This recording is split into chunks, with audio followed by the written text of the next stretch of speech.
नमस्कार समस्त को रामलिंगम उद्यान को स्वागत जनाउछु।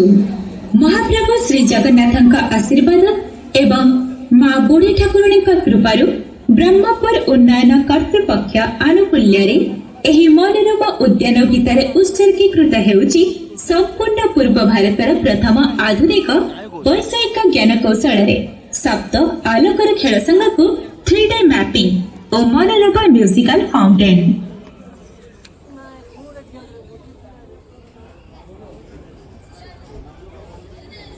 देवियों और सज्जनों, रामलिंगेश्वर पार्क में आप सभी का स्वागत है। ओडिशा के मान्यवर मुख्यमंत्री जी के सुचारू मार्गदर्शन एवं राज्य सरकार के 5T के तहत ब्रह्मपुर महानगर निगम ने ब्रह्मपुर स्थित रामलिंगेश्वर बांध को एक नए उत्कृष्ट सुंदर एवं मनोरम उद्यान में रूपांतरित किया है, जो आप सभी के सम्मुख है। सभी दर्शकों से निवेदन है कि शो के दौरान अपने फोन को साइलेंट या फ्लाइट मोड पर रखें। कमर्शियल वीडियोग्राफी या फोटोग्राफी करना यहाँ वर्जित है।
जिनसे हमारे जीवन का आनंद स्रोत प्रवाहित होता है, जिनसे हमारी कल्याण भावनाओं का उत्थान होता है, जो कल्याण रूप एवं अतिशय करुणामय है, जिनकी वास्तविकता को कोई नहीं जान पाया, परंतु उनके हर रूप में स्वयं को समर्पित किया, उन अत्यंत शुभ स्वरूप भगवान शिव को हम सादर नमन करते हैं। हम नमन करते हैं देवाधिदेव महादेव को, जो कैलाश पर्वत पर विराजमान है, जिनका मस्तक चंद्रमा से अलंकृत एवं देह सुंदर सर्पों की माला से भूषित है, जिनके माथे पर विद्यमान 3 नेत्र सूर्य, चंद्रमा और अग्नि है, बाघ की खाल अपने तन पर ओढ़े हुए, जो ध्यान में मग्न है, जो सभी शक्तियों से ऊपर है, जो शाश्वत है, जो शुद्ध है, जो इस ब्रह्मांड के स्वामी है, उन कल्याणकारी शिव को हमारा कोटि कोटि नमन। पौराणिक कथाओं के अनुसार सृष्टि की उत्पत्ति भगवान शिव की ही देन है। उत्पन्न करने में असमर्थ हुए, तब उन्होंने परम परमेश्वर शिव को प्रसन्न करने हेतु घोर तप किया। ब्रह्मा जी के तप से प्रसन्न हो देवाधिदेव शंकर पराशक्ति शिवा के साथ उनके समक्ष एक नए रूप में प्रकट हुए।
शरीर में चंपा पुष्पों सी गौरी जी विद्यमान है, तो वहीं आधे शरीर में कर्पूर के समान गौर जी यानी भगवान शंकर सुशोभित है।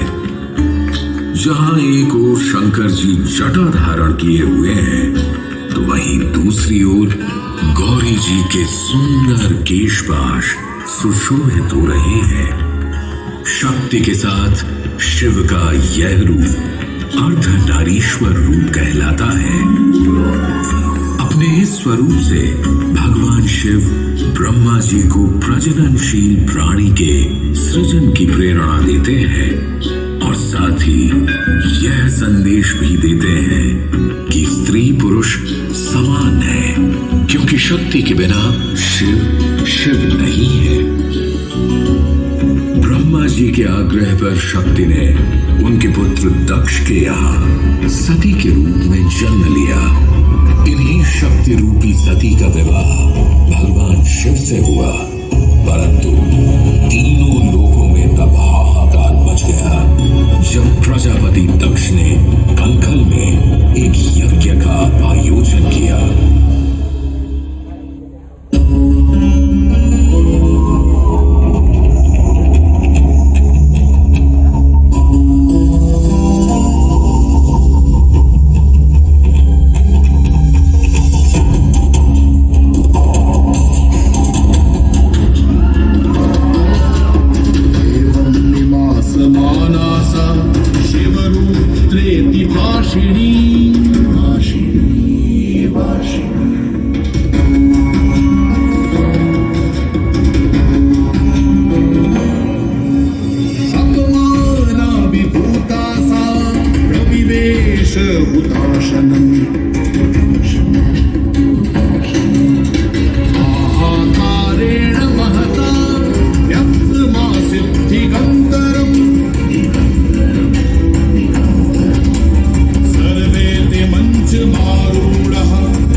जगत के स्वामी शिव शंभु को प्रजापति दक्ष ने यज्ञ में आमंत्रित नहीं किया था। जब सती को यह ज्ञात हुआ तो वे स्वयं यज्ञ में सम्मिलित होने एवं अपने पिता से मिलने कंखल जा पहुंची। वहां उनके पिता प्रजापति दक्ष ने समस्त अतिथियों के समक्ष अपने दामाद शिव की निंदा की एवं अपनी पुत्री का तिरस्कार किया।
श्री विष्णु ने अपने सुदर्शन चक्र से सती की दिव्य देह को 52 भागों में विच्छिन्न कर दिया।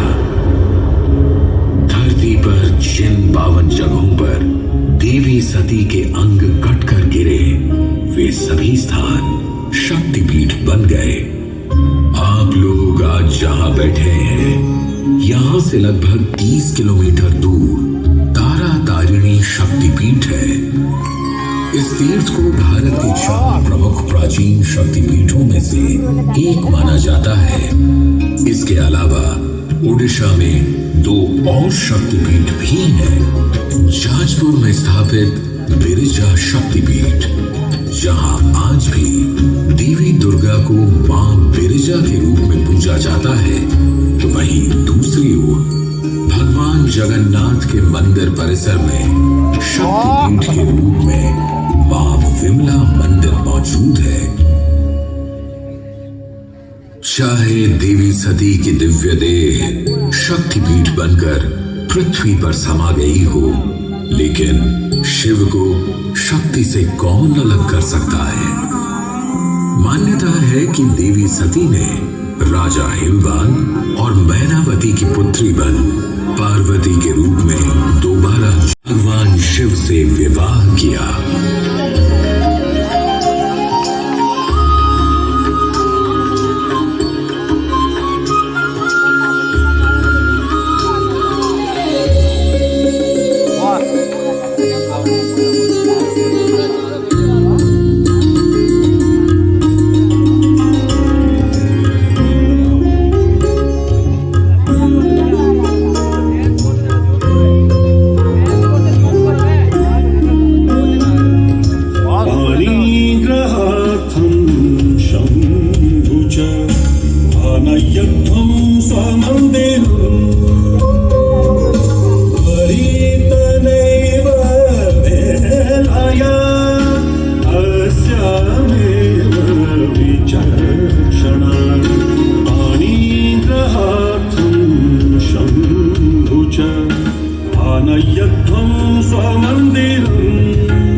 शुभ मुहूर्त की घड़ी आई। सभी देवतागण भगवान शिव को मंडप की ओर ले गए। सभी देवतागण के साथ उनकी अर्धांगिनियां भी वहां उपस्थित थी। भगवान विष्णु के आग्रह करने पर रुद्र ने अपना दिव्य रूप धारण किया था। चारों ओर देवताओं से घिरे हुए देवों के देव महादेव सभी आभूषणों से सुसज्जित थे। करोड़ों सूर्यों के समान तेजस्वी भगवान शिव ने सुंदर रत्नमय मुकुट धारण कर रखा था। कंठ में हार आदि सुंदर आभरण शोभा दे रहे थे। सुंदर कड़े और बाजूबंद उनकी भुजाओं को विभूषित कर रहे थे। अग्नि के समान निर्मल एवं अनुपम, अत्यंत सूक्ष्म, मनोहर एवं बहुमूल्य युगल वस्त्र से उनकी बड़ी शोभा हो रही थी। ऐसे मनोहर, सुंदर, गुणवान जमाता को अपने समक्ष देख हिमवान और मैनावती अपनी पुत्री के लिए अत्यंत प्रसन्न थे। श्रेष्ठ गंधर्व उनका यशगान करने लगे और अप्सराएं नृत्य करने लगी।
शिव शंभु को भोले उनकी सादगी एवं सरलता के लिए कहा जाता है।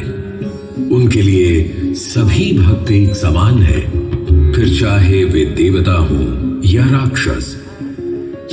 जहां रावण ने घोर तपस्या कर भगवान शिव से अनेक वरदान प्राप्त किए, वे रावण का सर्वनाश करने हेतु श्री राम की आराधना को भी शिव ने स्वीकार किया। श्री राम ने शिव की पूजा अर्चना हेतु अनेक स्थानों पर शिवलिंग की स्थापना की, जिनमें से एक प्रमुख ज्योतिर्लिंग रामेश्वरम में स्थापित है। शिव की कृपा से इस ज्योतिर्लिंग का नाम श्री राम के ही नाम से शुरू होता है। रामेश्वरम हो या रामलिंगेश्वर, इनमें श्री राम और देवाधिदेव महादेव दोनों का वास होता है। यह रामलिंगेश्वर उद्यान शायद उसी कड़ी का एक हिस्सा है जहां श्री राम के साथ महादेव की भी असीम कृपा विद्यमान है। हम सदैव तीनों लोकों के स्वामी भगवान शिव को सादर नमन करते हैं और गोस्वामी तुलसीदास जी द्वारा निर्मित स्तोत्र से उनकी वंदना करते हैं।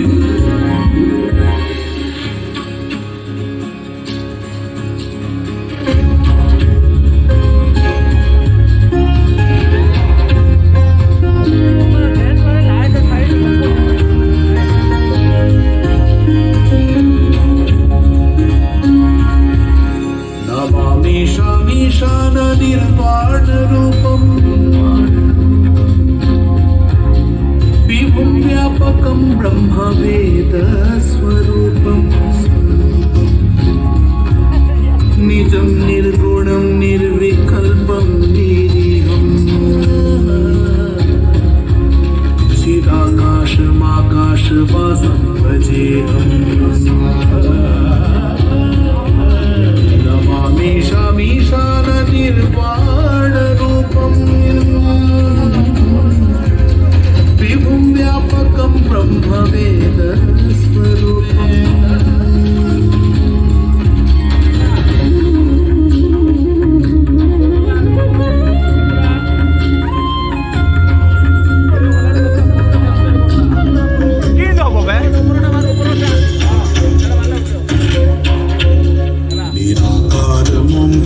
मूलं तुरीयं हिराज्ञानगोतीतदेशं गिरीशं करालं महाकालकालं कृपालं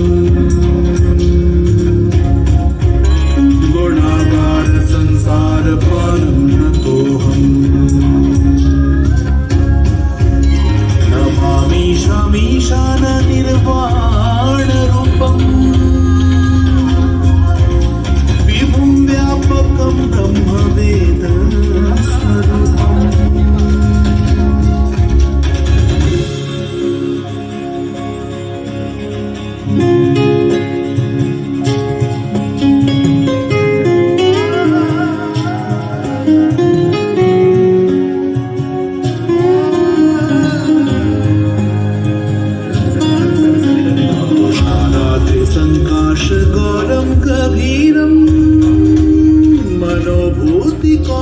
प्रभा श्रीशरीरम् स्फुरन्मौलिकल्लोलिनी चारुगङ्गा लसत्पालपालेन्दुकण्ठे भुजङ्गा नमामि शामीशाननिर्वाणरूपम् विभुं व्यापकं ब्रह्मवेदस्वरूपम् निज निर्गुणं निर्विकल्पं निर्व्यम् चिराकाशमाकाशवासं